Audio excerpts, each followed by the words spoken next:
Hello दोस्तों, कैसे हो? आपका स्वागत है त्रिपाण स्टडी सेंटर में। आज जो हम करने जा रहे हैं अत्यंत महत्वपूर्ण टॉपिक है प्रथम विश्व युद्ध और द्वितीय विश्व युद्ध।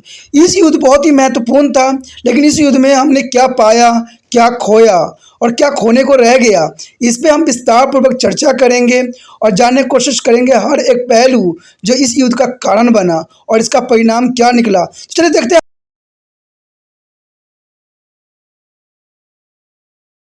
कहते हैं एक ऐसा वॉर था जो पूरे दुनिया को जो हिला के रख दिया और मानव कभी सोच भी नहीं सकता कि ऐसी वॉर जीवन में कभी देखना पड़े। कहते हैं इसमें जनजीवन को जितना नुकसान हुआ उससे भी अधिक क्षति जो हुई पर्यावरण को हुआ। और इस युद्ध ने एक बात तो बता दिया कि युद्ध कभी भी सही नहीं होता है आम जीवन के लिए। और कहते हैं ये युद्ध इतनी विनाश किया जिसकी जो है कल्पना भी करना संभव नहीं था। दोस्तों, हम यह बात जो कर रहे हैं आज प्रथम विश्व युद्ध की। कहते हैं प्रथम विश्व युद्ध वो ऐसा युद्ध था जो जान माल के साथ जो है हमें पर्यावरण को भी बहुत नुकसान पहुंचाया और इंसानों ने इसे सबक नहीं लिया। इंसानों ने, कहते हैं जब कुछ गलतियां होती है तो इंसानों को उससे सीख मिलती है। और इंसान की बात तो छोड़िए, इंसान तो इसमें कहीं भी हस्तक्षेप नहीं रहता है। मेन रहते हैं बड़े बड़े लीडर सब। और लीडरों को ये बात समझ कभी नहीं आई है कि कभी भी युद्ध जो होता है उनके समाज के लिए, उनके प्रजा के लिए और उनके देश के लिए कभी हितकर नहीं होता है और युद्ध सदैव ही विनाश का कारण बनता है। और ये सारी बातें प्रथम विश्व युद्ध में देखने को भी मिला। और प्रथम विश्व युद्ध इतनी भयंकर थी, कहते हैं कोई भी विशेषज्ञ इस बात पे कल्पना नहीं कर सकते कि ये युद्ध कभी दोबारा कभी हो। लेकिन फिर भी जो 20 साल के बाद दोबारा युद्ध दोहराया गया और सेकेंड वर्ल्ड वॉर हुई और वही गलती आधुनिक युग में भी किया जा रहा है। 21वीं शताब्दी में भी वही गलती अब दोहराया जा रहा है जो यूक्रेन के साथ युद्ध यहाँ पर छेड़ा गया है। और कहते हैं कई साल हो गए हैं युद्ध चलते हुए, लेकिन अभी तक कोई विराम का कोई चिन्ह भी नज़र नहीं आया। तो इन्हीं सभी बातों पर हम यहाँ प्रकाश डालेंगे और जानने की कोशिश करेंगे हर एक पहलू के जिसमें प्रथम विश्व युद्ध होगा। तो आप बने रहे त्रिपाण स्टडी सेंटर के साथ, तभी आपको पूरा समझ में आएगा और हर एक वीडियो जो है देखना आपको चाहिए और आप समझ जाओगे कि world war first, second, third में क्या क्या हुआ। तो यहाँ पर मैं थर्ड की बात कर रहा हूँ, तो आने वाला समय में आपको थर्ड का भी वीडियो मिल ही जाएगा, क्योंकि थर्ड वर्ल्ड वॉर जो हो रहा है अभी प्रेजेंट में ही हो रही है और ये होगा भी। कहते हैं ये तो सिर्फ सुलगाया गया है, एक चिंगारी डाली गई है, अभी तो पूरे आग लगना बाकी है। और यही बात यहाँ पर प्रथम विश्व युद्ध में जो कंडीशन पैदा हुआ वही 21वीं शताब्दी में भी, यानी आज के समय में भी पैदा हो रहा है। वही सिचुएशन, वही कंडीशन, वही लालसा। तो चलिए अधिक बात ना करके हम देखें प्रथम विश्व युद्ध किन कारणों से शुरू हुआ और इसका परिणाम क्या निकला और इससे दुनिया को क्या मिला। यदि हम बात करें प्रथम विश्व युद्ध की, कहते हैं औद्योगिकरण और उपनिवेशवाद और साम्राज्यवाद ने एशिया अफ्रीका में उपनिवेश की उनकी संपत्ति पर यूरोपीय देशों के बीच तीव्र प्रतिद्वंद्विता शुरू कर दी। यानी देखा जाए तो प्रथम विश्व युद्ध के कहीं ना कहीं कारण का जो सूत्रपात हुआ वो औद्योगिकरण के कारण हुआ, उपनिवेशवाद के कारण हुआ और साम्राज्यवाद के कारण हुआ। अब देखिए औद्योगिकरण का अर्थ होता है जो अपने उत्पादन में अधिक से अधिक वृद्धि करना। यानी उस समय इंग्लैंड जो था, कहते हैं पूरे देश से, सभी देशों को जो है उपनिवेश बना के वहाँ से कच्चे पदार्थ हासिल करता था और उससे मैन्युफैक्चर करके जो है उन्हीं देशों में भेज देता था। क्यों भेजता था? क्योंकि उनके पास अधिक टेक्नोलॉजी थी और टेक्नोलॉजी रहेगी तो आप सोचिएगा अगर मैंने सामान बना लिया, क्या हम स्वयं तो यूज़ नहीं कर सकते ना, किसी न किसी देश में तो हमें भेजना पड़ेगा और वहाँ से अपने फ़ायदा उठाना पड़ेगा। तो इंग्लैंड ने ही यही बात किया। इंग्लैंड ने साम्राज्यवाद की नीतियों को अपनाया और कई देशों को जो है उपनिवेश बनाया और अपने औद्योगिकरण के जो समय था उसका सामान जो है पूरे देशों में बेचा। तो आप समझ गए होंगे कि औद्योगिकरण क्या होता है, उपनिवेश क्या होता है। जैसे भारत को भी अंग्रेज़ों ने 250 साल तक जो है उपनिवेश बना के रखा और साम्राज्यवाद का मतलब यही होता है कि अपना साम्राज्य जो है किसी देश में जाके स्थापित करना। और इस समय जो है हर देश इसमें प्रतिद्वंद्विता शुरू हो गई। हर कोई जो है किसी न किसी देश को जो है अपना उपनिवेश बनाना चाहता था और अपना जो है माल खपाना चाहता था। जैसे आज के समय देखिए चाइना जो है सारे अपना माल जितने भी होते हैं वो इंडिया में खपाना चाहता है, ठीक है। इवन कि अमेरिका भी यही करने के फिराक में है, क्योंकि उनको पता है कि उनके पास सारे संसाधन हैं और इंडिया में अभी संसाधन की कमी है।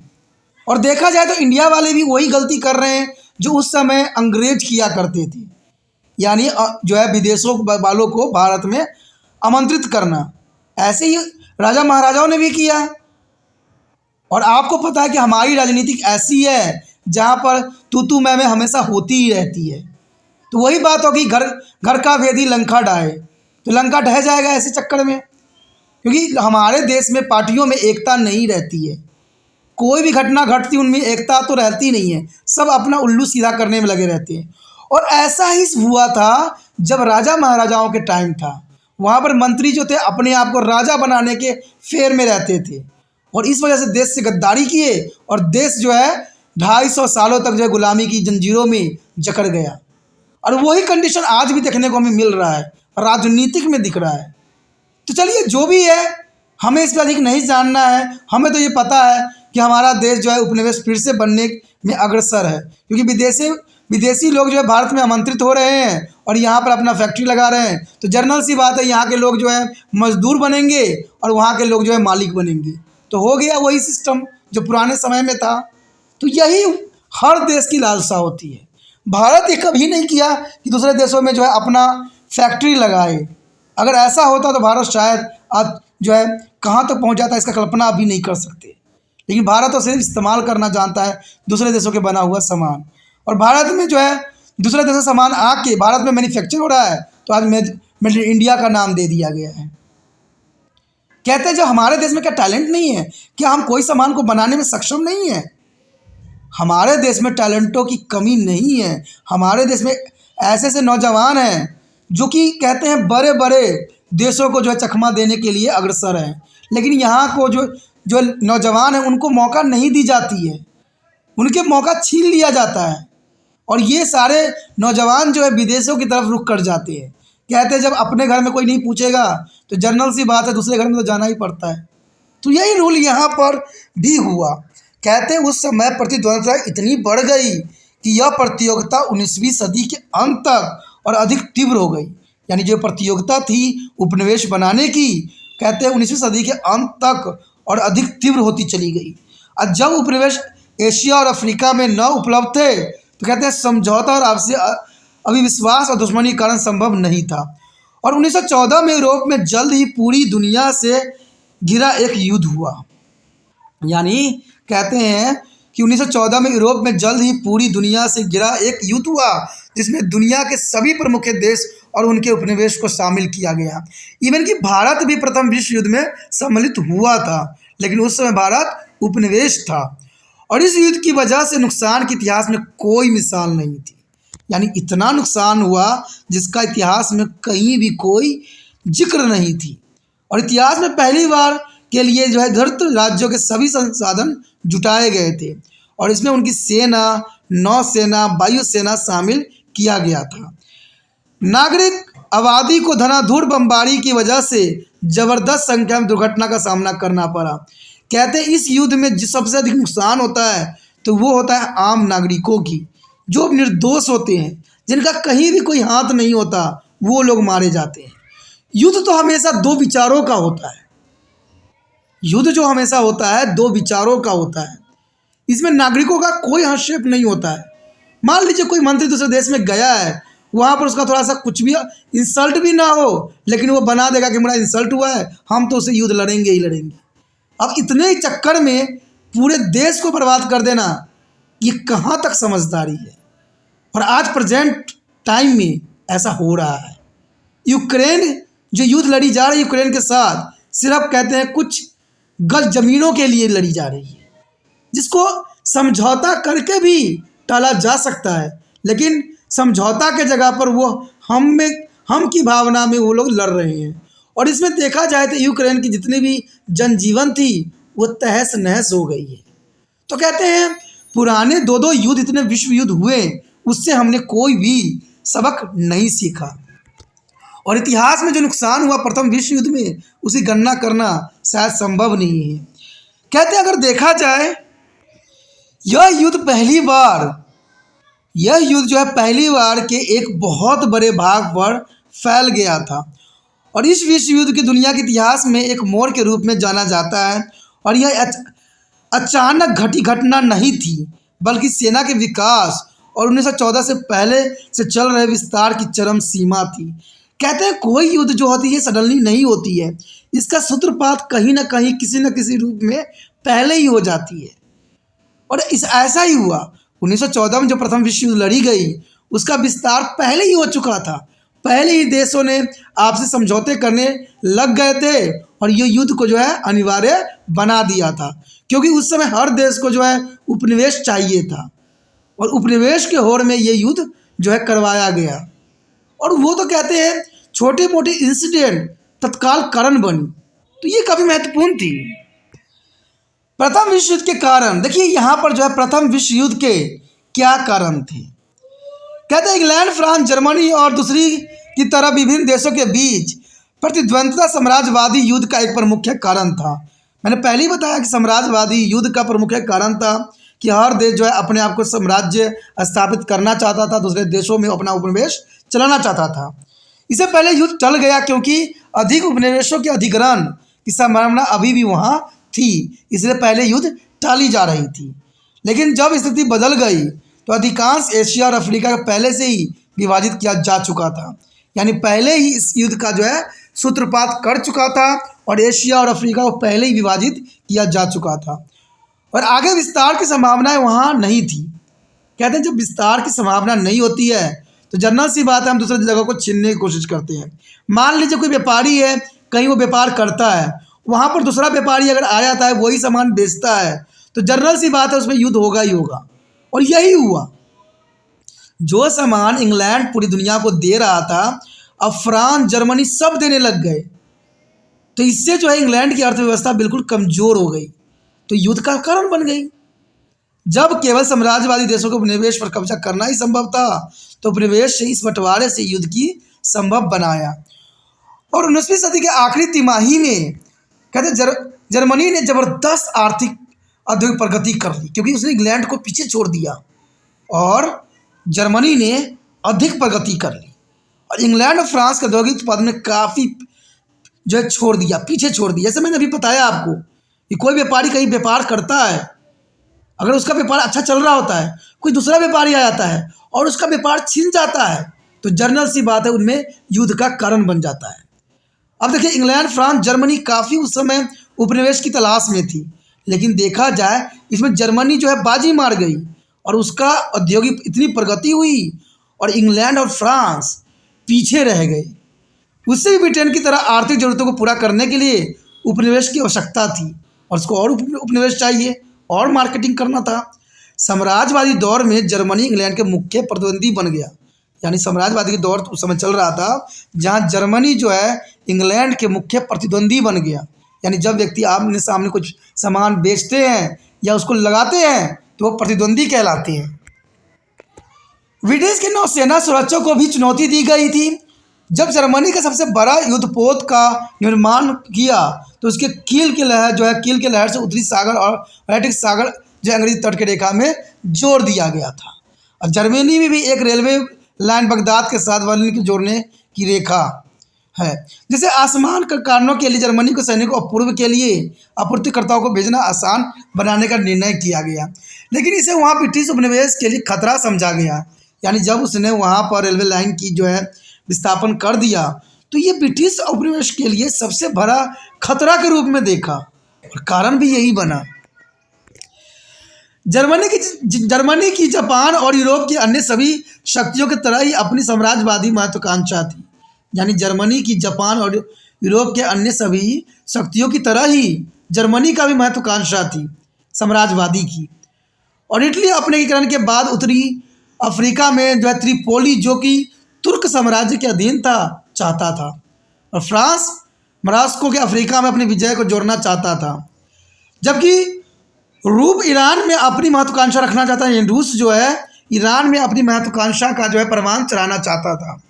जापान के सुदूर पूर्व में उसकी महत्वाकांक्षा थी, यानी जापान का जो इंटरेस्ट था सुदूर में था, जहां वह 1905 में जो है रूस और जापानी युद्ध के बाद उसके प्रभाव विस्तार करने में सक्षम हो चुका था। ऑस्ट्रिया ऑटोमन साम्राज्य में उसकी महत्वाकांक्षा थी, यानी ऑस्ट्रिया का जो था ऑटोमन साम्राज्य में उसकी महत्वाकांक्षा थी, जबकि अमेरिका संयुक्त राज्य अमेरिका एवं शक्तिशाली राष्ट्र के रूप में उभर रहा था।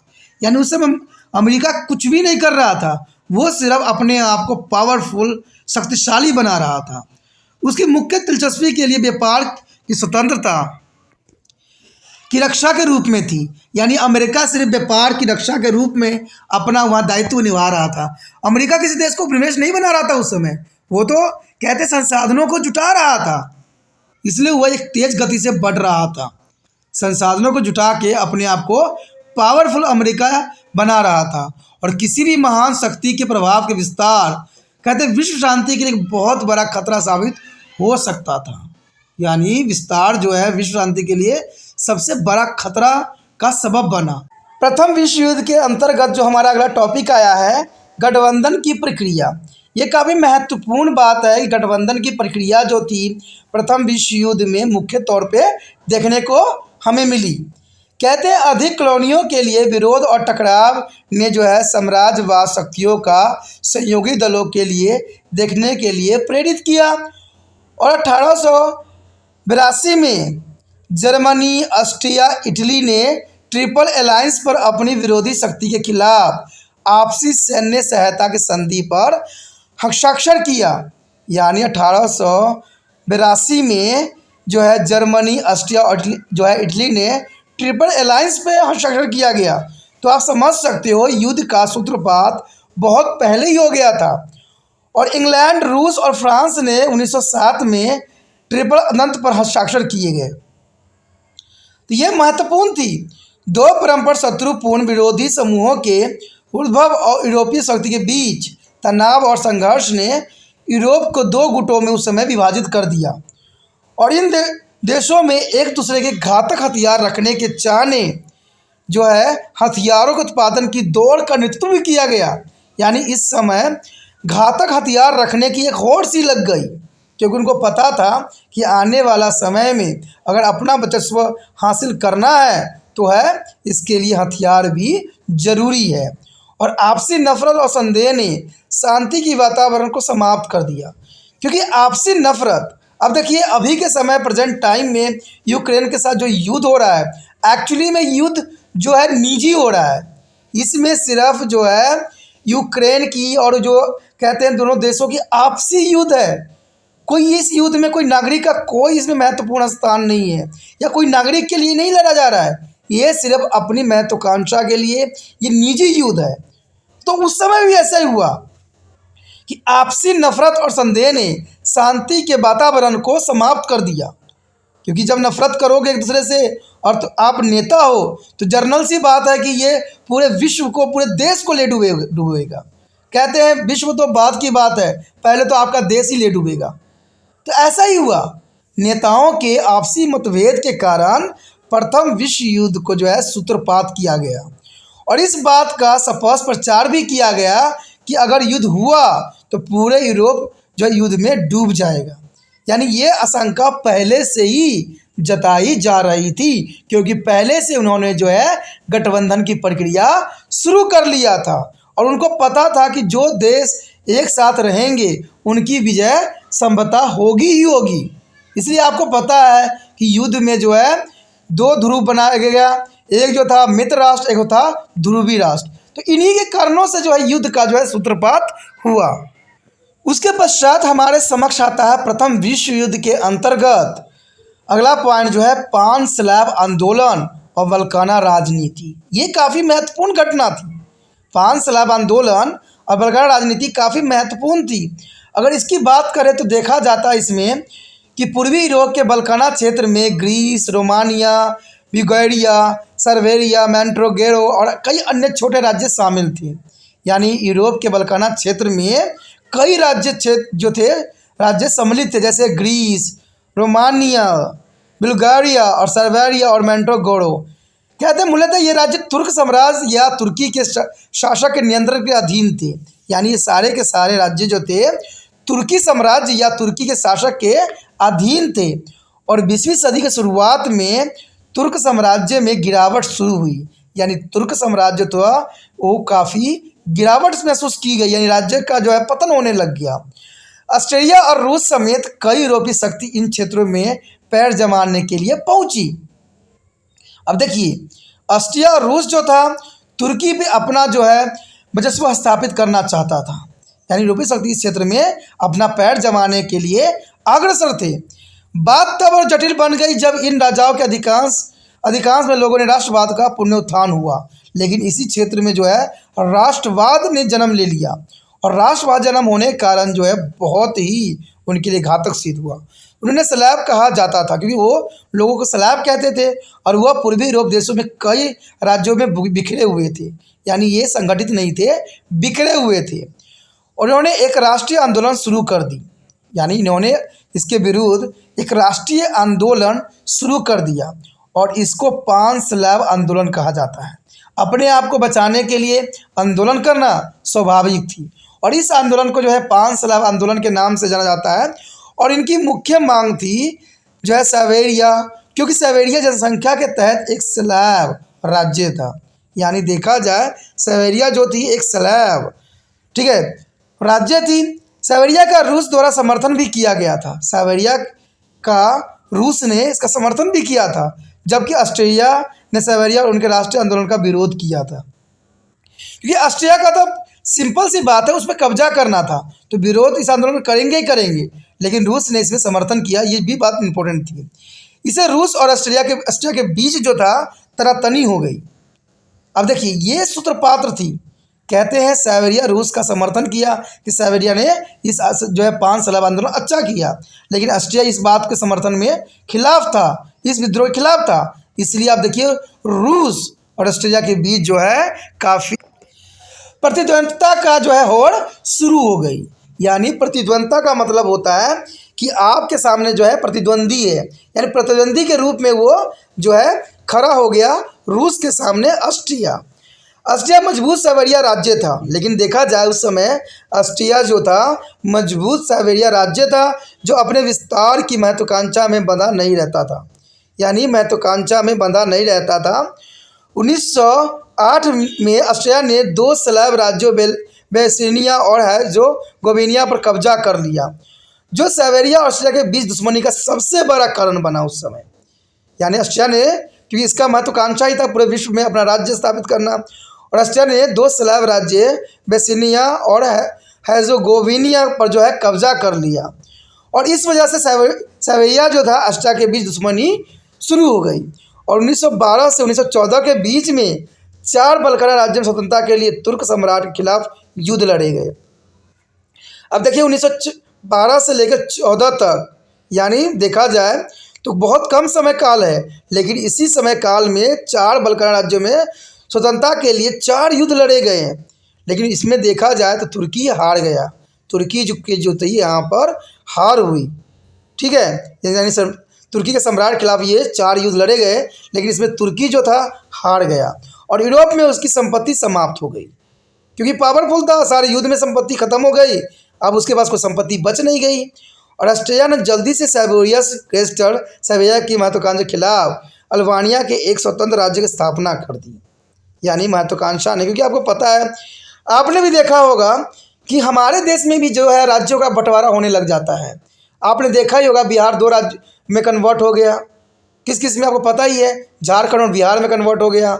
इवन कि अब जम्मू कश्मीर को भी 2 भागों में बांट दिया गया है, आपको पता ही है, हैदराबाद भी अब 2 भागों में बट गया है। तो आखिर ये जो है समय समय पर राज्य के बंटवारा क्यों होते हैं दोस्तों? राज्य का बंटवारा इसलिए लोग करते हैं कि इससे उनको जो है शासन मिल सके, और वो शासन कर सके एक राज्य में बिना कोई फिक्र की।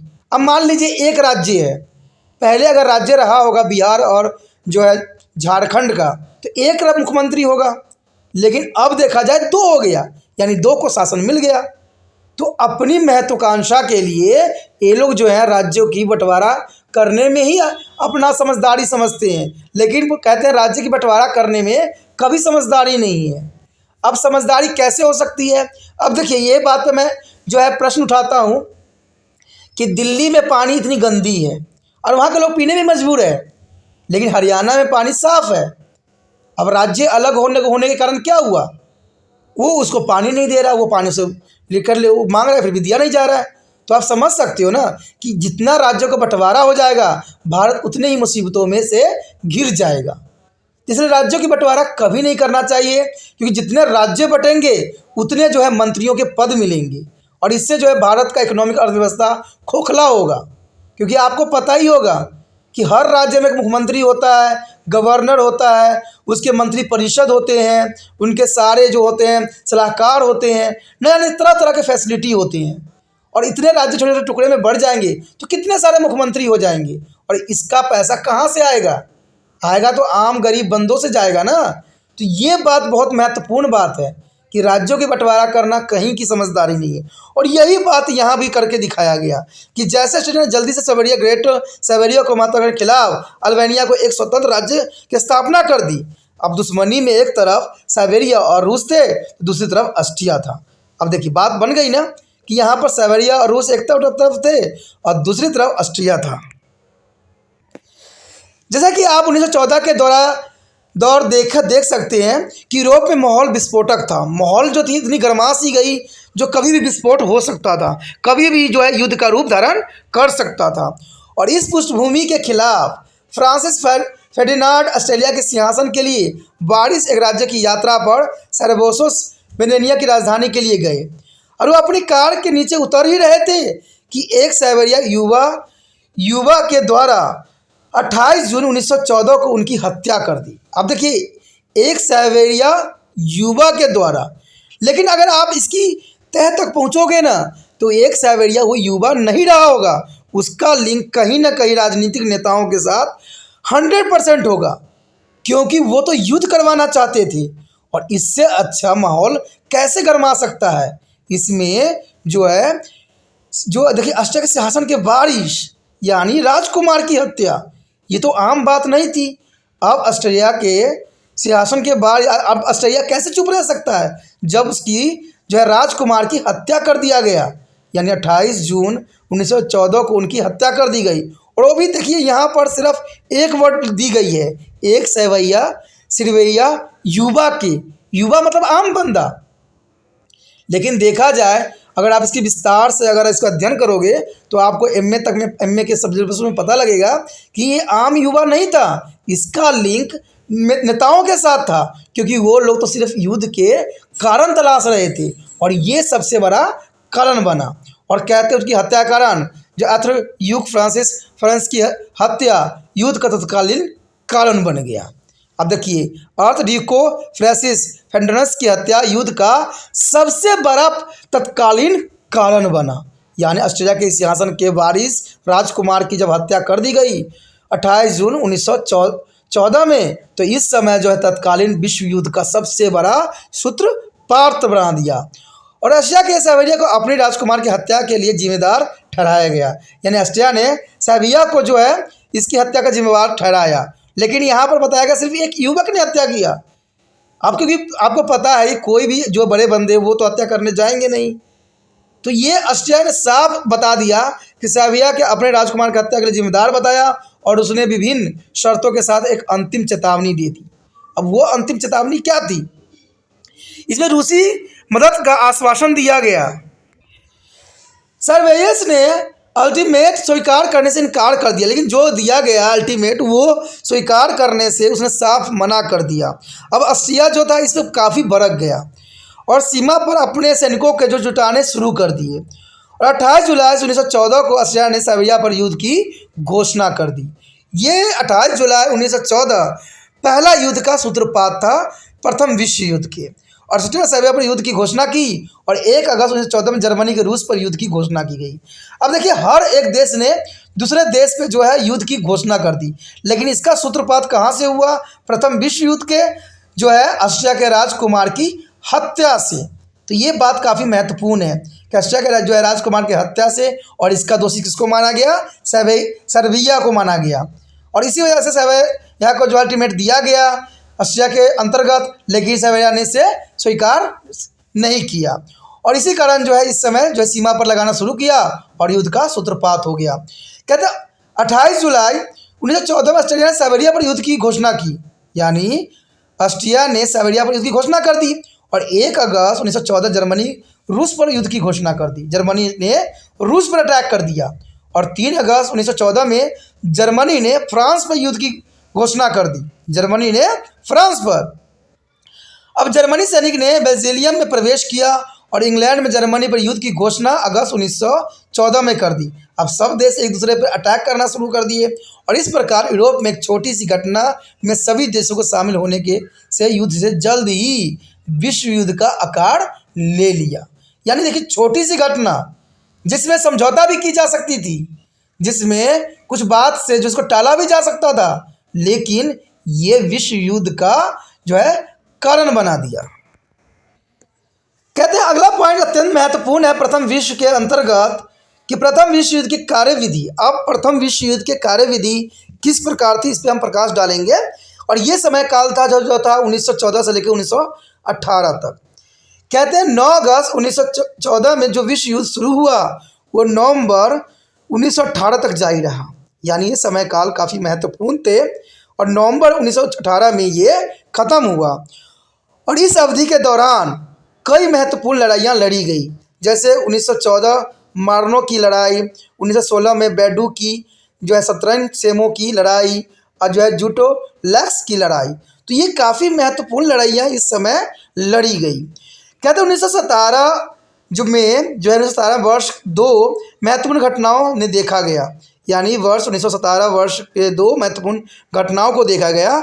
इस युद्ध में संयुक्त राज्य अमेरिका की प्रविष्टि थी, यानी दूसरे नंबर में रूस का इस युद्ध से अलग होना। देखिए, इसमें महत्वपूर्ण बात है कि इसमें संयुक्त राज्य अमेरिका भी अपने अंडर आना चाहता था इस युद्ध के अंतर्गत, और दूसरी नंबर में जो है रूस इस युद्ध से अलग होना चाहता था। 1915 में एक ब्रिटिश यात्री जहाज लुइसियाना के जर्मनी के यू बोट की डुबा दिया। अब देखिए, अब कारण कहाँ से कहाँ बना।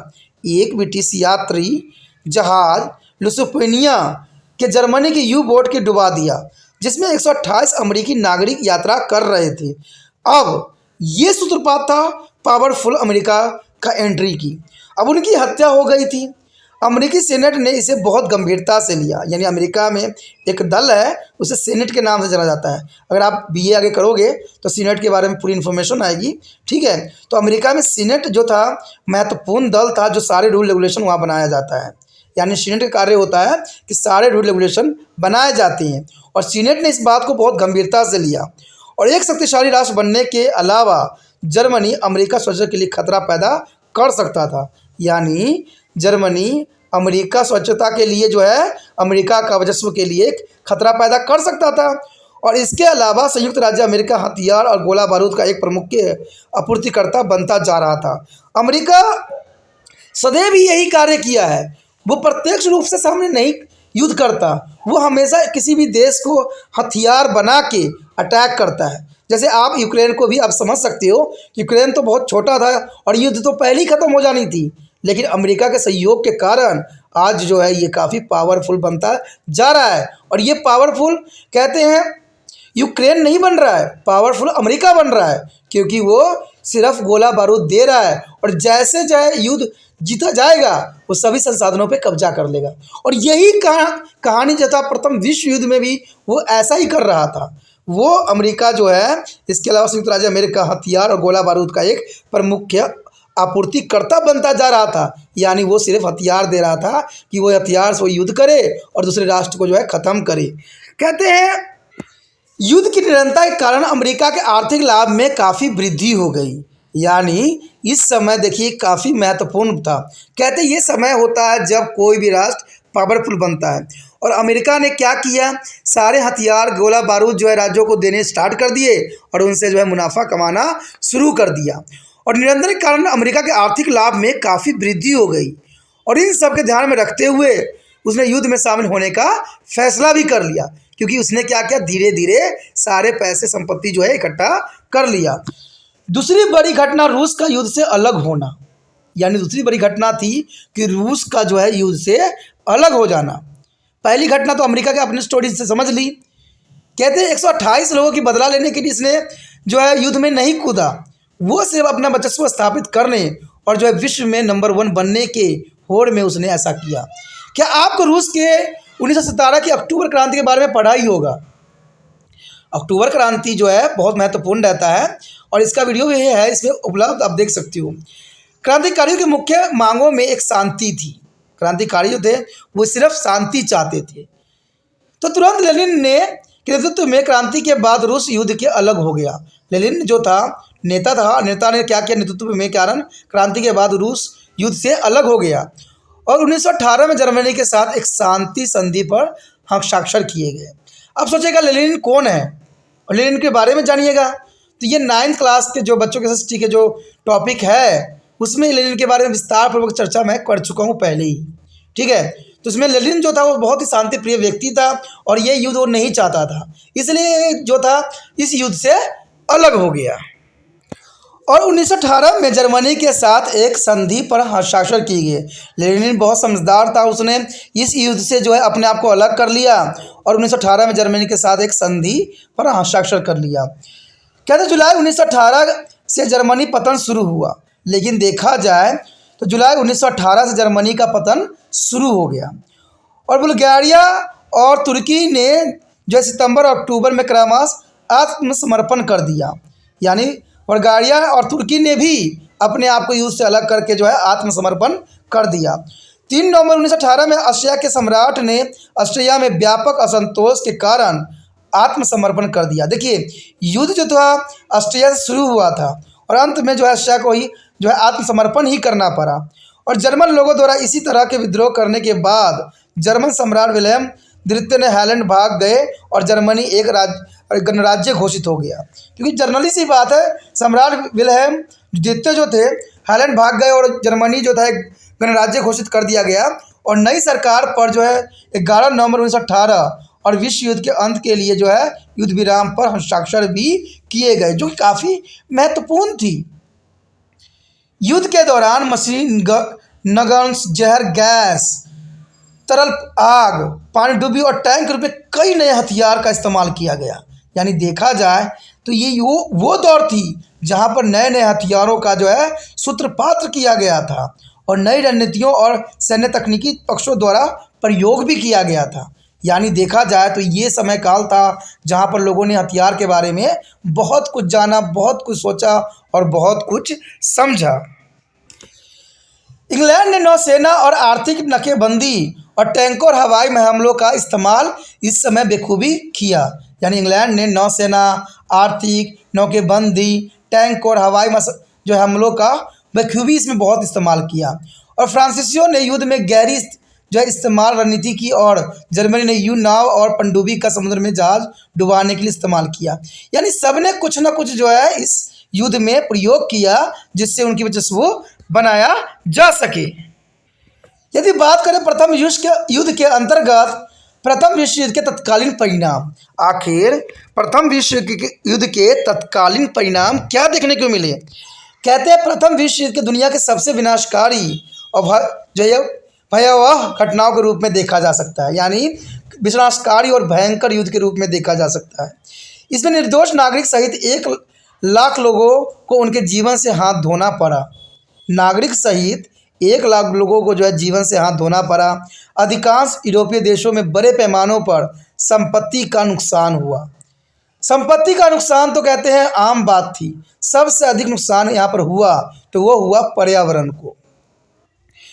कुल खर्च 180 अरब डॉलर के जो है चौंका देने वाले आंकड़े का अनुमान लगाया गया था। देखिए 180 अरब डॉलर को जो है इसमें नुकसान हुआ, जिसके परिणाम स्वरूप अधिकांश देश की अर्थव्यवस्था टूटने लगी और चारों तरफ सामाजिक तनाव, बेरोजगारी और गरीबी फैल गई। क्योंकि जर्नल सी बात है 180 अरब डॉलर अगर इसमें खर्च होगी और जनजीवन नुकसान होगा तो कैसे जो है अर्थव्यवस्था जो है टूटेगी नहीं। जर्नल सी बात है, सामाजिक तनाव आएगी, बेरोजगारी बढ़ेगी और गरीबी तो फैलेगी फैलेगी। जनवरी से जून 1919 के बीच मित्र देश की शक्तियां वर्साई के महल में सम्मेलन में मिले थे। यानी मित्र शक्ति जो थी वर्साई के महल में सम्मेलन में मिले थे, जिसमें पेरिस को पराजित और शक्तियों की भविष्य तय करना था, यानी पराजित शक्तियों का भविष्य तय करना था। हालांकि लगभग 27 देशों के प्रतिनिधियों ने सम्मेलन में भाग लिया और निर्णय ब्रिटेन, फ्रांस और संयुक्त राज्य अमेरिका राज्यों के प्रमुख के द्वारा लिया गया। यानी देखा जाए तो इसमें जो है मेन उभर के जो यहाँ पर देश आया वो निर्णय लिए गए, ब्रिटेन ने लिया, फ्रांस ने लिया और संयुक्त राज्य अमेरिका ने इस पर निर्णय लिया। रूस को बाहर रखा गया था और पराजित शक्तियों को इसमें भाग लेने की अनुमति नहीं थी। और मित्र राष्ट्रों ने पराजित शक्तियों के साथ विभिन्न संधियों पर हस्ताक्षर भी किए, जिनमें सबसे महत्वपूर्ण वर्सल की संधि पर जर्मनी के साथ हस्ताक्षर किए गए थे और ऑस्ट्रिया के साथ सेंट जर्मन के संधि और तुर्की के साथ कार्य करने की संधि थी। वर्सल की संधि से जर्मनी राजनीतिक और आर्थिक सैन्य रूप से बिखर गया, क्योंकि वर्सल की संधि जो थी, वर्सल की संधि महत्वपूर्ण थी और ये जर्मनी राजनीतिक और आर्थिक रूप से काफ़ी बिखर गया। जर्मनी को आक्रमणकर्ता का दोषी ठहराया गया था और युद्ध के लिए जो है मुआवजे के रूप में पैसों की एक बड़ी राशि भुगतान करने के लिए कहा गया। ये बहुत काफ़ी महत्वपूर्ण थी, क्योंकि जो देश हार गए थे उनको दोषी ठहराया गया और उनको मुआवजा के लिए बहुत बड़ी रकम देने को कहा गया। अलेक्सिस और लॉरेन को फ्रांस में 1871 में मिला लिया गया था। फ्रांस में जो है अलेक्सिस और लॉरेन को जो है फ्रांस में मिला लिया गया। और देखा जाए तो राइनलैंड फ्रांस और जर्मनी के बीच एक गैर सैन्यकरण किया हुआ और मित्र देशों की शक्तियों के नियंत्रण के अंतर्गत लाया गया था और कोयला समुद्र द्वारा घाटी 15 साल के लिए फ्रांस को दे दिया गया, क्योंकि इससे फ्रांस को काफ़ी लाभ हुआ। जर्मन सेना को भंग किया गया था और जहाज़ों को डुबा दिया गया और केवल 1 लाख सैनिकों को जो है प्रतिबंधित किया गया था।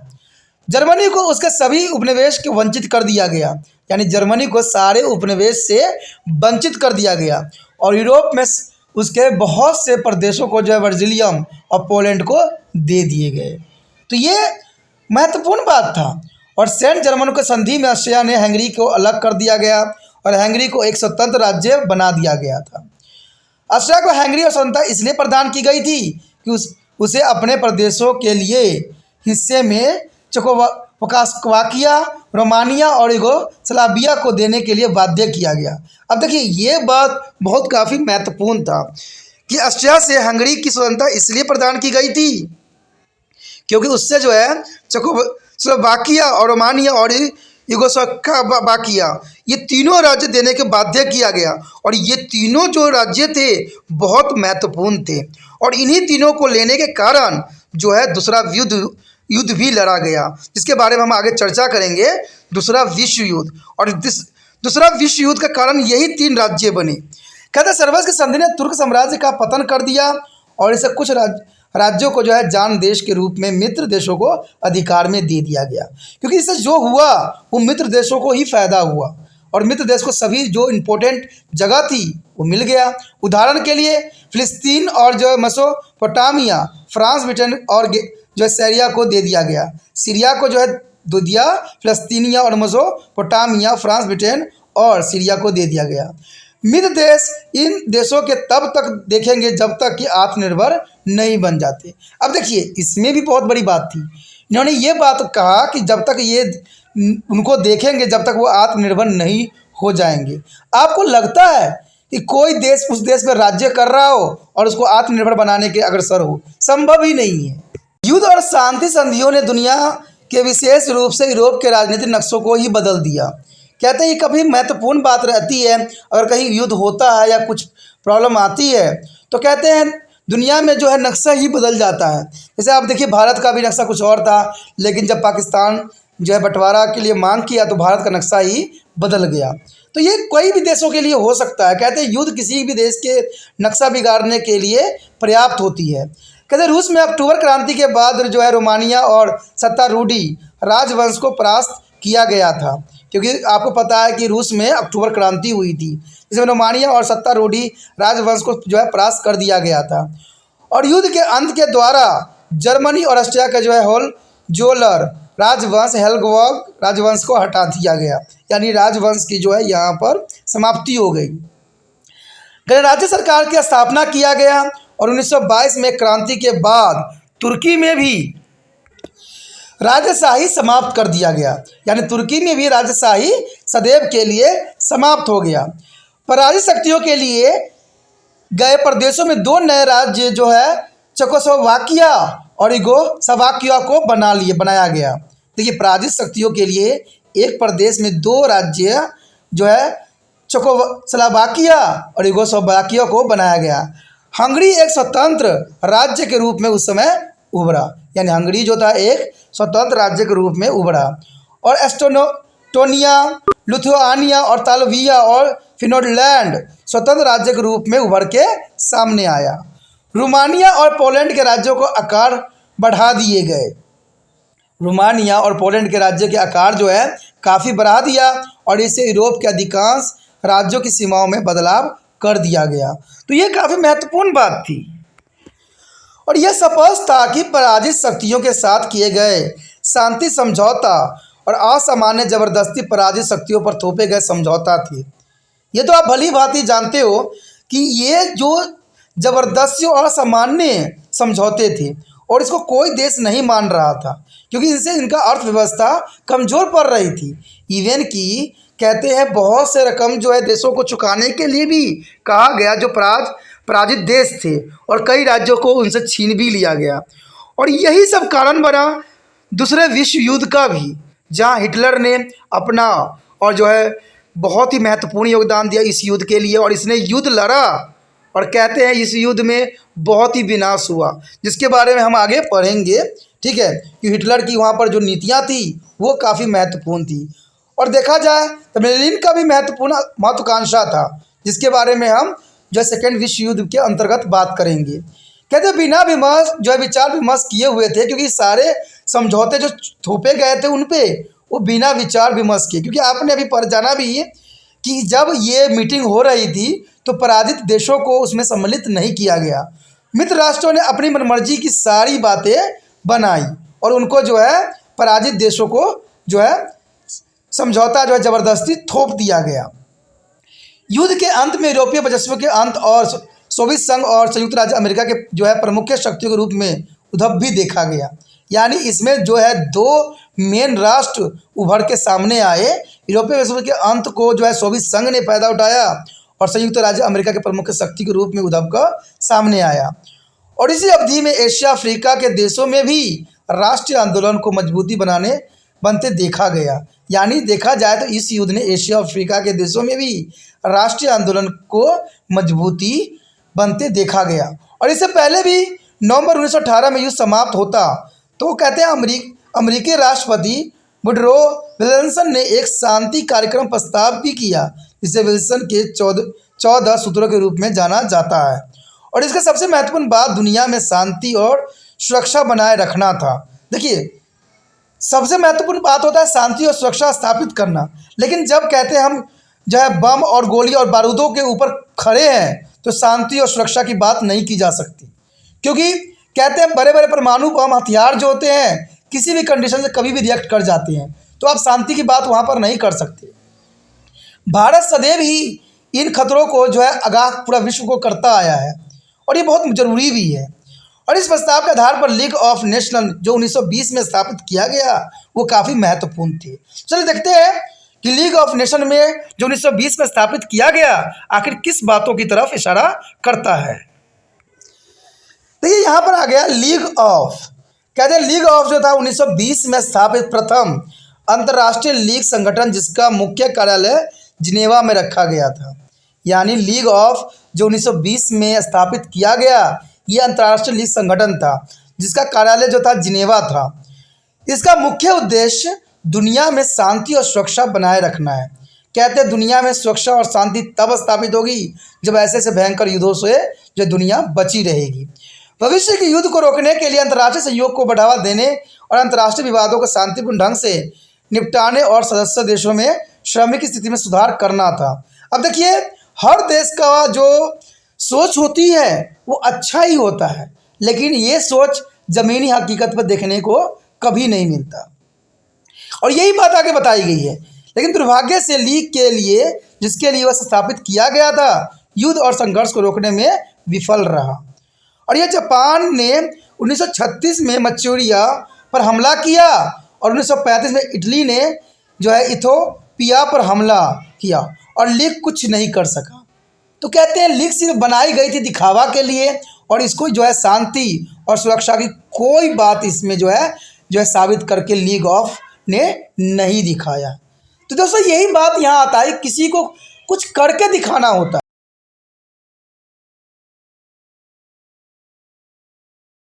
कहते हैं ये समय ऐसा था जहाँ पर युद्ध की जो है सिलसिला थम ही नहीं रहा था। कहते हैं 20 साल में दो महायुद्ध होना कहते हैं किसी भी जन के लिए साधारण बात नहीं हो सकती। कहते हैं अगर हम पहली विश्व युद्ध की बात करें तो 1914 में स्टार्ट हुआ और 1918 में ख़त्म हुआ और कहते हैं उसके बाद वहीं से ही जो है सूत्रपात हो गया जो है सेकेंड वर्ल्ड वॉर का। और कई कारणों से जो है सेकेंड वर्ल्ड वॉर का कारण भी फर्स्ट वर्ल्ड वॉर ही बना। बेशक इसमें हिटलर अमजालिन्स का अपना विशेष स्थान रहा हो, लेकिन फिर भी कहते हैं द्वितीय विश्व युद्ध का जो है बीज प्रथम विश्व युद्ध में ही बो दिया गया था। और यही हमारा आज टॉपिक है कि द्वितीय विश्व युद्ध। देखिए द्वितीय विश्व युद्ध में कहते हैं प्रथम विश्व युद्ध से अधिक घातक और विनाशकारी सिद्ध हुआ। कहते हैं पहले विश्व युद्ध से जो है लोगों ने कोई शिक्षा नहीं ली और ना समझी।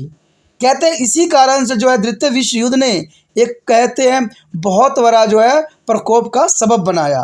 कहते हैं कि द्वितीय विश्व युद्ध की हम बात करें यहाँ पर तो हम लीग ऑफ नेशन के बारे में पहले ही इसके डिस्कस कर चुके हैं और कि किस प्रकार ये अपने संगठन को 20 वर्ष के बाद ही अपने उद्देश्य को पाने में विफल रहा, जबकि इसका गठन भविष्य में होने वाले युद्धों को रोकने के लिए किया गया था। ये काफ़ी महत्वपूर्ण बात थी कि लीग ऑफ नेशन का जो स्थापना किया गया था वो विश्व युद्ध को रोकने के लिए किया गया था, क्योंकि जो विश्व युद्धों में जो कहते नुकसान हुआ इससे सारे देश बहुत ही चिंतित थे और उन्होंने लीग ऑफ नेशन की स्थापना किया। और लीग ऑफ नेशन का उद्देश्य इतना ही था कि ये जो है ऐसे विश्व युद्धों को रोका जा सके। लेकिन कहते हैं ये जो है 20 वर्ष के अंतराल में ही जो है सेकेंड वर्ल्ड वॉर हो गया और सेकेंड वर्ल्ड वॉर को रोकने में लीग ऑफ नेशन बिल्कुल ही असफल रहा। कहते हैं युद्ध की परिस्थितियां बनने के बाद 3 सितंबर 1939 में द्वितीय विश्व युद्ध आरंभ हो गया।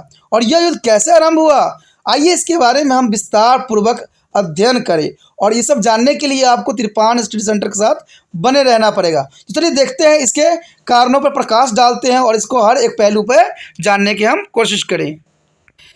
देखा जाए तो सेकेंड पॉइंट जो काफ़ी महत्वपूर्ण है द्वितीय विश्व युद्ध के अंतर्गत कि द्वितीय विश्व युद्ध के कारण। तो सबसे पहले तो हमें यही बात जानना पड़ेगा कि द्वितीय विश्व युद्ध के कारण क्या बना। अगर मैं मोटी तौर पे आप बता दूं तो इसका सबसे बड़ा कारण जो था फासीवादी और नाजीलिज्म था। फासीवादी और नाजीवादी थी, यानी आपको पता ही होगा कि फासीवादी जो था मुस्लिम का था और नाजीवादी जो विचारधारा था वो हिटलर का था।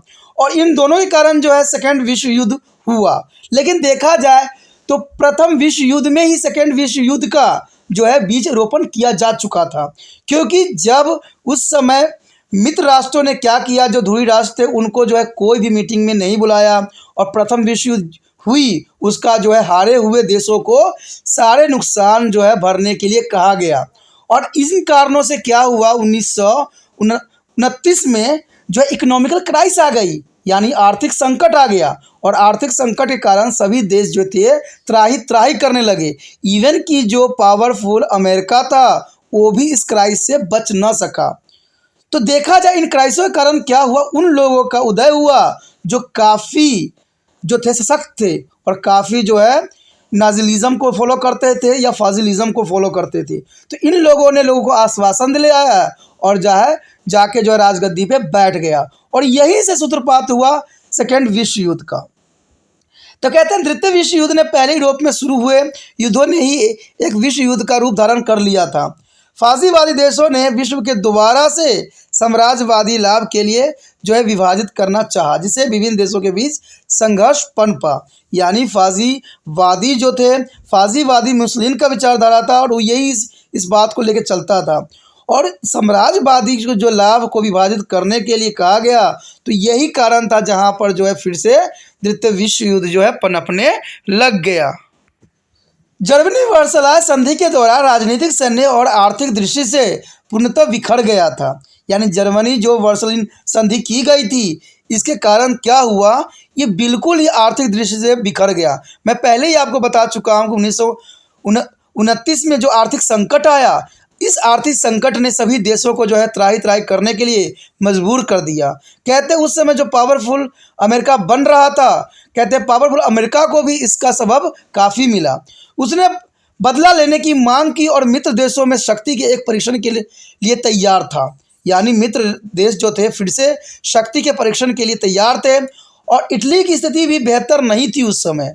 इटली की स्थिति देखा जाए तो उस समय बेहद ही खराब था। हालांकि इटली साम्राज्य लाभ की उम्मीद के साथ प्रथम विश्व युद्ध के दौरान मित्र देशों की शक्ति में शामिल हुआ था। यहाँ पर इटली की देखा जाए तो लालच था। उनका यही विचार इटली का था कि हम मित्र राष्ट्रों में सम्मिलित होके जो है लाभ अधिक से अधिक ले सकते हैं। परंतु युद्ध के बाद उसे कोई भी उपनिवेश हासिल नहीं हो सका, क्योंकि उपनिवेश के बाद कहते हैं सभी देश जो लड़ रहे थे उस समय सिर्फ उपनिवेश के लिए लड़ रहे थे। और उपनिवेश का अर्थ आपको पहले ही पता है कि कोई देश दूसरे देश पे जाके जो व्यापारिक संबंध स्थापित करते हैं उसे उपनिवेश कहते हैं। जैसे भारत को भी ब्रिटिश ने जो है उपनिवेश बनाया था। तो ये ऐसा ही उस समय हर एक देश चाहता था कि उनके देश को उपनिवेश बनाया जाए और उनके संसाधन को जो है पूरी तरह से दोहन करें। और यही विचारधारा जो था उस समय इटली का था। और इटली ने इसी विचारधाराओं के साथ जो है मित्र देशों में सम्मिलित हुआ, लेकिन इसका उससे कुछ भी हासिल नहीं हो सका। उसने युद्ध के दौरान लगभग कहते हैं 600 से 1000 लोगों को खो दिया। कहते हैं उस समय इटली में बात किया जाए तो 600 से लेकर 1000 लोगों का जो है मृत्यु के गोद में समा गया। लेकिन दोनों फासिस्ट और नाजी दलों ने अपने लोगों को वादा किया कि वो युद्ध के माध्यम से अपने देश का खोया गौरव आपस लाएंगे। देखिए यही वो विचारधारा था जिसकी वजह से हिटलर और मुसोलिनी का उदय हुआ, क्योंकि उस समय जो युद्ध के कारण लोगों की जो हालत थी, कोई उसको जो है मलहम लगाने वाला चाहिए था। और नाजीलिज्म फासिलिज्म दोनों जो था, यानी हिटलर और मुसोलिनी जो था, वो लोगों को ये विश्वास दिलाने में सफल हो गया कि जो खोया हुआ गौरव है, विश्व में जो खोया हुआ गौरव है, वो बेखूबी आपस लेके आएगा। उन्होंने विजय अभियान के माध्यम से विस्तार की आक्रमण नीति को पालन शुरू कर दी। यानी देखा जाए तो दोनों के दोनों ने जो है युद्ध की नीति शुरू कर दी और कई राज्यों कई देशों को जो जीतने में सफल भी हुए। और जर्मनी को जो है राइनलैंड पर 1936 में और 1938 में जो है ऑस्ट्रिया पर कब्जा कर लिया। तो देखिए काफ़ी महत्वपूर्ण था। अब देखिए प्रथम विश्व युद्ध का सूत्रपात कहाँ से हुआ था? ऑस्ट्रिया से हुआ था, जहाँ पर उसके प्रिंस को जो है हत्या कर दी गई थी और वही तत्काल कारण बना था। लेकिन आज जो है यहाँ पर फासिलिज्म नाजीलिज्म ने जो 1936 में यानी राइनलैंड को हरा दिया, जर्मनी के राइनलैंड को हराया, और देखा जाए 1938 में ऑस्ट्रिया पर कब्जा कर लिया।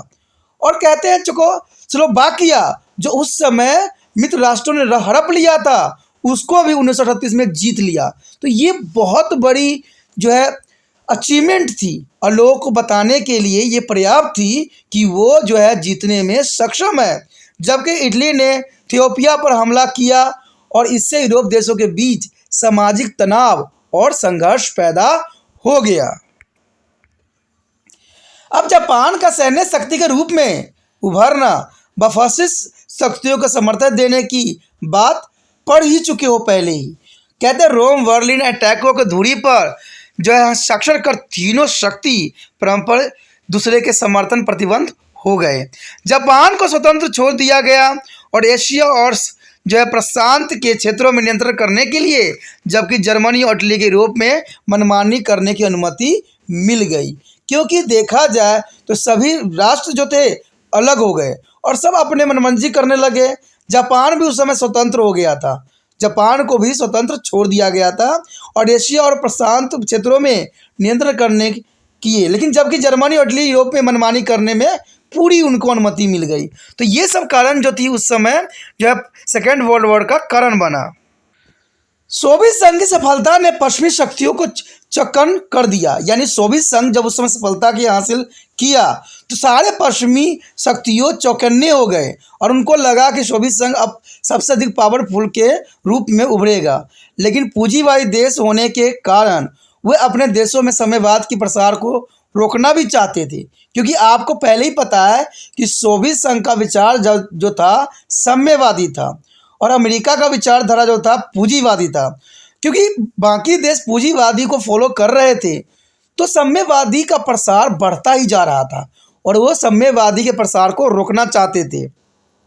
और इटली और जर्मनी जो कम्युनिस्ट विरोधी थे, इसलिए उन्होंने इनके प्रति एक सुव्यवस्था अनुग्रह नीति अपनाई। यानी इन्होंने प्रति एक सुव्यवस्थित अनुग्रह नीति अपनाई और इस नीति को तुष्टीकरण नीति के रूप में देखा जा सकता है। कहते हैं प्रथम विश्व युद्ध के बाद जर्मन सेना को जो है 1 लाख सैनिक पर प्रतिबंधित किया गया।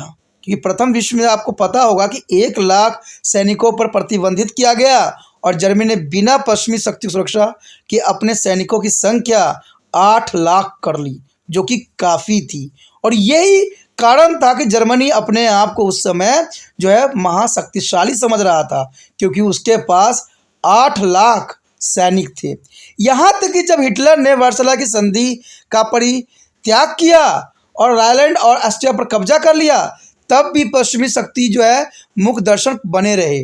कहते हैं ये वो समय काल था जब हिटलर ने रायलैंड और ऑस्ट्रिया पर कब्जा कर लिया, जो मित्र राष्ट्रों ने हड़प रखा था।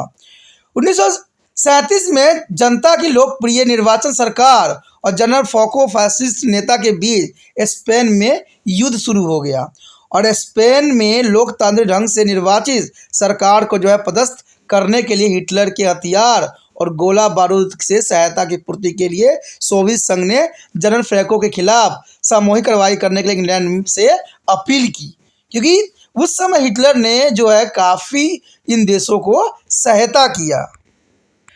जब मौजूदा सरकार इंग्लैंड और फ्रांस की सरकारों ने कोई भी कार्रवाई नहीं की तो यह तुष्टीकरण नीति अपने चरम स्पर्श पर पहुंच गया। तो ये बात जनरली है, अगर देखिए कोई अगर सर उठाता है, अगर आप उसको सर नहीं कुचलोगे तो 100% जो है वो अपने आप को जो है अब महान बना लेगा। और ये ऐसा ही हुआ।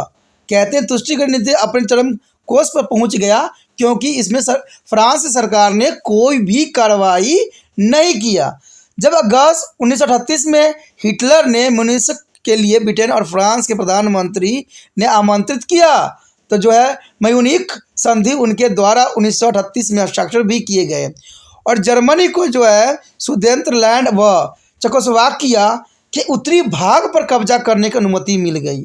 अब देखिए जर्मनी को जो है सुदेंद्रलैंड व जो है चेकोस्लोवाकिया के उत्तरी भाग पर कब्जा करने की अनुमति मिली। देखिए उस समय देश तो ऐसे लग रहा था जैसे कोई सामान हो और उसकी बंटवारा हो रहा हो, जैसे खाना होता है उसका बंटवारा करते, वैसा उस समय स्थिति थी सभी राज्यों की। बाद में पूरे चेकोस्लोवाकिया पर कब्जा कर लिया गया था और तुष्टीकरण की नीति फासीवादी शक्ति को मजबूत किया और यहाँ पर फासीवादी जो कि मुसलिन का था काफ़ी मजबूत हो गया, क्योंकि उसने चेकोस्लोवाकिया पर पूरी तरह से जो है कब्जा करने में सफलता हासिल कर लिया और इसे हम फासीवादी शक्ति को मजबूती मिली। अब यह स्पष्ट है कि ब्रिटेन और फ्रांस जर्मनी और इटली सोवियत संघ के खिलाफ कार्रवाई करना चाहते थे। यानी यहाँ पर ब्रिटेन और फ्रांस जर्मनी और इटली सोवियत संघ के खिलाफ कार्रवाई करना चाहते थे और उस समय सोवियत संघ काफ़ी पावरफुल था, क्योंकि आपको पता है सोवियत संघ उस समय यूएसएसआर के नाम से जाना जाता था।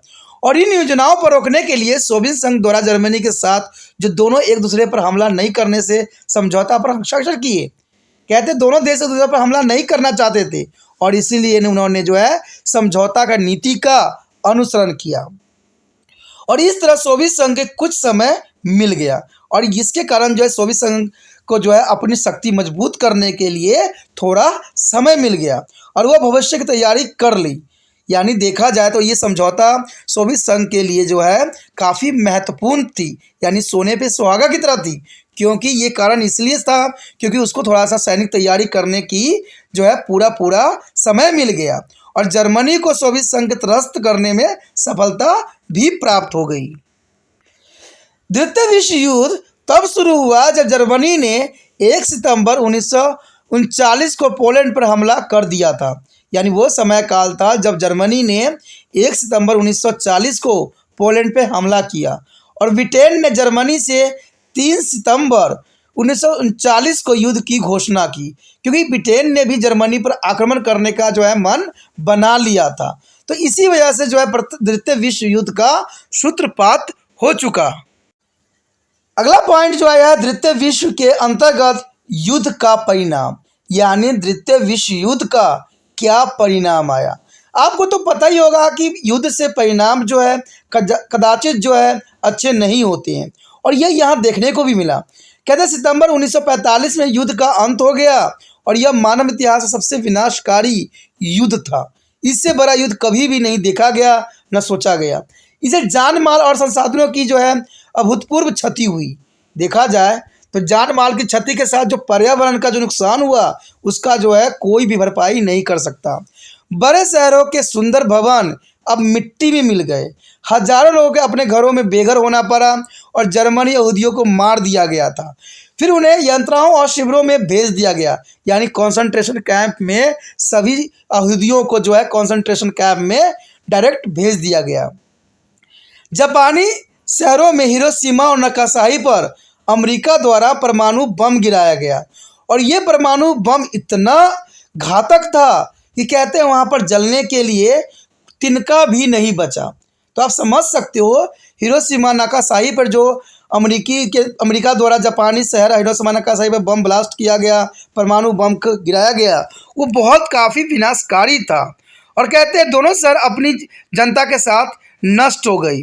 परमाणु प्रलय का खतरा युद्ध के प्रमुख परिणामों में से एक था, क्योंकि ये युद्ध था परमाणु युद्ध के रूप में भी जाना जा सकता है, क्योंकि इसमें परमाणु का पहली बार उपयोग किया गया अमेरिका के द्वारा। जर्मनी को 4 क्षेत्रों में विभाजित कर के प्रत्येक को विजय शक्ति का नियंत्रण किया गया, यानी जर्मनी को अब 4 भागों में विभक्त कर दिया गया। नाजी पार्टी पर प्रतिबंध लगा दिया गया और जर्मन सेना को भंग कर दिया गया। जापान अमेरिका के निगरानी के अंतर्गत रखा गया, यानी जापान को अमेरिका के अंतर्गत रखा गया, क्योंकि हिरोशिमा नागासाकी पर जो बम ब्लास्ट की गई थी, जो परमाणु बम गिराई गई थी, जापान इसका बदला भी ले सकता था। इसलिए अमेरिका के द्वारा जापान पर निगरानी रखी गई। 1940 में जब राजतंत्र फिर से स्थापित किया गया था तो अमेरिका सेना को हटा दिया गया, क्योंकि 1939 में जब राजतंत्र फिर से स्थापित किया गया तो जापान से अमेरिका सेना को हटा लिया गया और साम्राज्यवाद को कमज़ोर होने के साथ साथ और संयुक्त राज्य अमेरिका और सोवियत संघ सुपर शक्ति के रूप में उभर के आए। तो ये द्वितीय विश्व युद्ध के ही देन है कि अमेरिका और सोवियत संघ उस समय सुपर पावर के रूप में उभर के सामने आए। द्वितीय विश्व युद्ध के बाद विश्व 2 गुटों में बट गया। एक साम्यवादी गुट सोवियत संघ के नेतृत्व में था तथा दूसरा गुट था अमेरिका के नेतृत्व में था, जिसे हम पूंजीवादी का नाम दिए।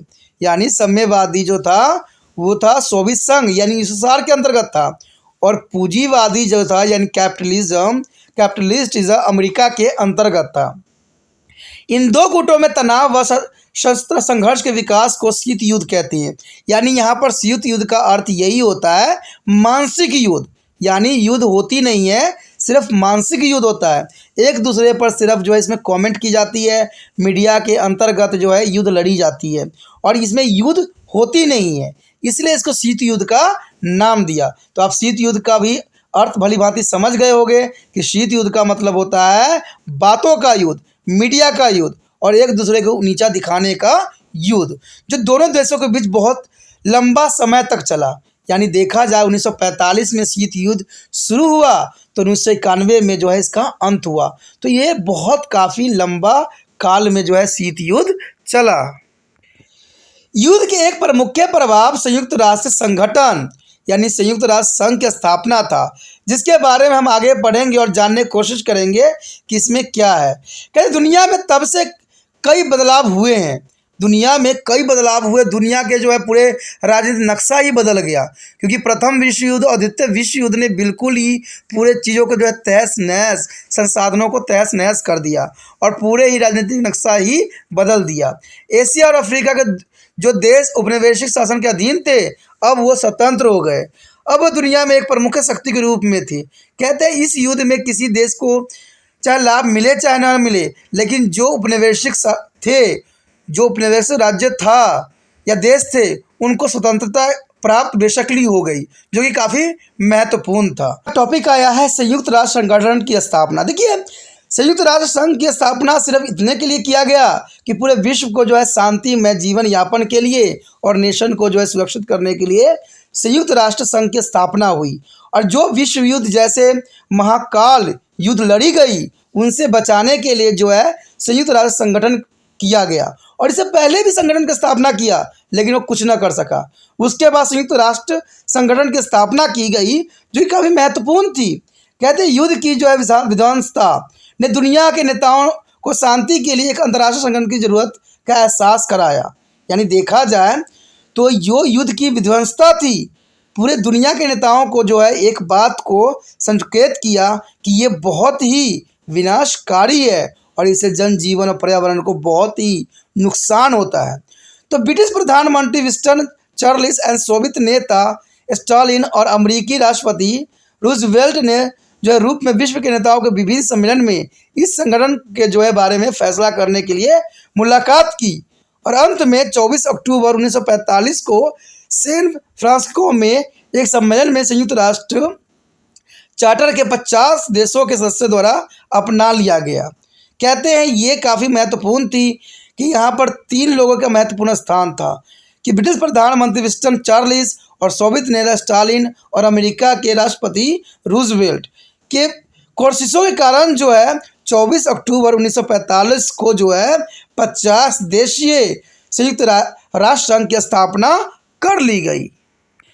संयुक्त राष्ट्र संघ यानी संयुक्त राष्ट्र संघ की स्थापना हुई, तब से दुनिया भर के सभी देश जो है 24 अक्टूबर को संयुक्त राष्ट्र दिवस के रूप में हर साल मनाते हैं। यानी 24 अक्टूबर को संयुक्त राष्ट्र दिवस के रूप में जाना जाता है। संयुक्त राष्ट्र संघ सभी राष्ट्रों की प्रभुता और समानता के सिद्धांतों पर आधारित है, यानी सभी को जो है समानता प्रभुता देने के पक्षधर है। संयुक्त राष्ट्र संघ के मुख्य उद्देश्य दुनिया में शांति और सुरक्षा बनाए रखने के लिए है और भविष्य के युद्धों को रोकने के लिए अंतर्राष्ट्रीय विवादों को शांतिपूर्ण ढंग से हल करने के लिए अंतर्राष्ट्रीय सहयोग को बढ़ावा देना है। अब देखिए ये बात यहाँ पर अब गलत साबित हो रहा है। कहते हैं प्रथम विश्व युद्ध में भी एक संगठन बनाई गई जो द्वितीय विश्व युद्ध को रोका नहीं जा सका। अब देखिए यूएन भी बनाई गई भविष्य में होने वाले युद्धों के लिए, लेकिन आज जो यूक्रेन के साथ युद्ध हो रहा है, क्या यूएनओ का फर्ज नहीं है कि इस युद्ध को तत्काल रोक दिया जाए, क्योंकि इससे बहुत जनजीवन और पर्यावरण का नुकसान हो रहा है। तो ये देखा जाए तो ऑर्गेनाइजेशन सिर्फ बड़े बड़े राष्ट्र की सुरक्षा के लिए बनाई जाती है। कहते हैं युद्ध को रोकने के लिए शायद इसका कहीं भी स्थान नहीं है। जैसे पहले प्रथम विश्व युद्ध में बनाई गई सुरक्षा के लिए वो भी फेल हो गया, आज यूएनए भी फेल नज़र आता है, क्योंकि 1 साल से ऊपर हो गया, अभी तक यूक्रेन का युद्ध जो है थमा नहीं है। यदि आगे हम बात करें संयुक्त राष्ट्र संघ का मेन उद्देश्य क्या थी। अब देखिए प्रथम विश्व के बाद स्थापित किए गए राष्ट्र संघ की तरह संयुक्त राष्ट्र भी अंतर्राष्ट्रीय शांति सुरक्षा बनाए रखने के लिए एक प्रमुख उद्देश्य की स्थापित किया गया था। अब देखिए प्रथम विश्व युद्ध में राष्ट्र संघ की स्थापना किया गया था और राष्ट्र संघ का उद्देश्य मात्र इतना था कि वो विकास, आर्थिक, सामाजिक, संस्कृति और मानवीय समस्याओं को सुलझाना था, और ये फेल हो गई। अगर फेल नहीं होती तो द्वितीय विश्व युद्ध नहीं होता। और आज देखिए संयुक्त राष्ट्र भी फेल नज़र आ रही है, क्योंकि संयुक्त राष्ट्र संघ भी आज फेल इसलिए नज़र आ रही है क्योंकि आपके समक्ष अभी जो 1 साल से जो यूक्रेन युद्ध चल रहा है आज तक नहीं थमा, और कहते हैं धीरे धीरे जो है विनाश का रूप धारण करता जा रहा है। और यहाँ तक कि बड़े बड़े विशेषज्ञ ये भी कह रहे हैं कि ये तृतीय विश्व युद्ध का कारण बन सकता है। तो यहाँ पर आप प्रश्न चिन्ह ये उठता है कि यूएनओ का जो है कर्तव्य जो था वो कर्तव्य कहाँ गया। क्या यूएनओ सिर्फ बड़े राष्ट्रों के लिए ही काम करती है? तो ये बहुत बड़ा प्रश्न चिन्ह है, और ये विशेषज्ञ भी मानते हैं कि शायद यूएनए का उद्देश्य सिर्फ बड़े बड़े राष्ट्रों का ही संरक्षण देना है। कहते हैं युद्ध की शांति बनाए रखना शायद उनके बस में नहीं है, और ये साबित भी हो रहा है। जैसे पहले से राष्ट्र संघ असफल हुई, आज जो है संयुक्त राष्ट्र संघ भी जो है असफल नजर आ रही है। क्योंकि अगर बात यहाँ पर करें संयुक्त राष्ट्र संघ की उद्देश्य की, तो देखा जाए इसका मेन उद्देश्य होता है शांति और सुरक्षा बनाए रखने के लिए, इसीलिए इसकी स्थापना किया गया था। और इसका भी समानता के आधार पर देशों के बीच मैत्रीपूर्ण संबंध का विकास करना उद्देश्य था, और आर्थिक, सामाजिक, संस्कृति और मानवीय समस्याओं को सुलझाना था। जब यूक्रेन की समस्या है दूसरे देशों के साथ, तो आज यूएनए क्यों नहीं उसको जो है सुलझाने की कोशिश कर रही है, और क्यों जो है ये विनाशकारी लीला जो है वहाँ के जनजीवन कितने त्रस्त हो रही है, शायद अब यूएनए को भी इस बात का जो है एहसास नहीं है।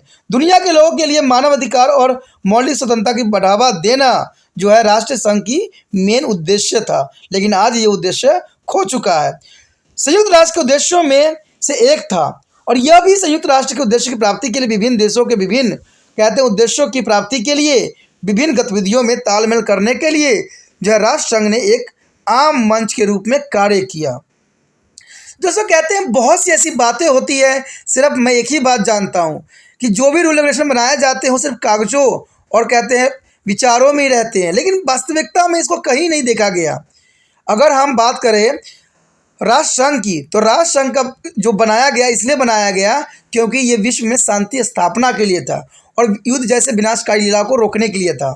इवन कि संयुक्त राष्ट्र यानी यूएनए का जो स्थापना हुआ इसी उद्देश्य से हुआ, लेकिन आज जो है यूएनए यहाँ पर फेल नज़र आ रहा है, क्योंकि यूक्रेन का युद्ध अभी तक थमा नहीं है, और विशेषज्ञ ये कह रहे हैं कि ये जो है तृतीय विश्व युद्ध का कारण बनेगा, और बन भी रहा है। कहते हैं ये धीरे धीरे जो है इसमें अमेरिका वही नीति अपना रही है जो प्रथम विश्व युद्ध में अपनाई थी, यानी हथियारों का सप्लाई, और वो जो है अपना इकोनॉमिक अर्थव्यवस्था को बढ़ाने की होड़ में लगी हुई है। और वो नीति शायद यहाँ के जो राजनीतिक नेता है वो नहीं समझ पा रहे हैं कि आखिर नीति क्या अनुसरण किया जा रहा है, और आपको भी इस नीतियों का अनुसरण में नहीं करना है और सही रास्तों पर चलने की कोशिश करना है। अगर आप तिरपान स्टडी सेंटर का हेल्प करना चाहते हो तो इसके लिए आपको एक बात का अनुसरण करना पड़ेगा कि जितना हो सके इस वीडियो को शेयर करना है, और शेयर करने के लिए कुछ नहीं करना है, यूट्यूब से लिंक को कॉपी करना है और व्हाट्सअप स्टेटस पे लगा देना है। ठीक है, अगर पहली बार वीडियो देख रहे थे चैनल को सब्सक्राइब कर लीजिए, क्योंकि सब्सक्राइब नहीं कीजिएगा तो आने वाला वीडियो का नोटिफिकेशन भी प्राप्त नहीं होगा, और प्लस अगर बाद में यूट्यूब पे कोई भी टॉपिक रिसर्च कीजिएगा तो दूर दूर तक तिरपान स्टडी सेंटर नज़र भी ना आए। तो इसलिए अच्छा है कि अपने मोबाइल में जो है तिरपान स्टडी सेंटर को सब्सक्राइब करके सेव कर लीजिए, और सब्सक्राइब करने के लिए बहुत तकलीफ नहीं करना है, आपको जो रेड बटन दिख रहा है सब्सक्राइब का उसको सिर्फ आपने दबा देना है, और दबाते ही आपके मोबाइल में चैनल सेव हो जाएगा, और सेव होते ही आपके समक्ष जो होगा जो है यूट्यूब के पेज जो है आपको ये होम पेज मिलेगा, जहाँ पर 8th क्लास से लेके MA तक के बच्चों के लिए बहुत से वीडियो हैं जो बहुत ही हेल्पफुल है। प्लस अगर आप इसको चैप्टर वाइज देखना चाहते हैं, टॉपिक वाइज देखना चाहते हैं, या जो है क्लास वाइज देखना चाहते हैं, तो इसका भी प्रावधान है। यहाँ पर प्लेलिस्ट भी बनी हुई है जहाँ पर आप जिस क्लास में उसमें रिसर्च करके जो है आप अपना जो है अच्छे पेपर की तैयारी कर सकती हो। अगर आपको कुछ कमेंट करना है, कुछ बातें कहना चाहते हो, कुछ आप जानना चाहते हो, या कुछ आप शिकायत करना चाहते हो, तो इसका भी प्रावधान है, आप कमेंट कर सकते हो।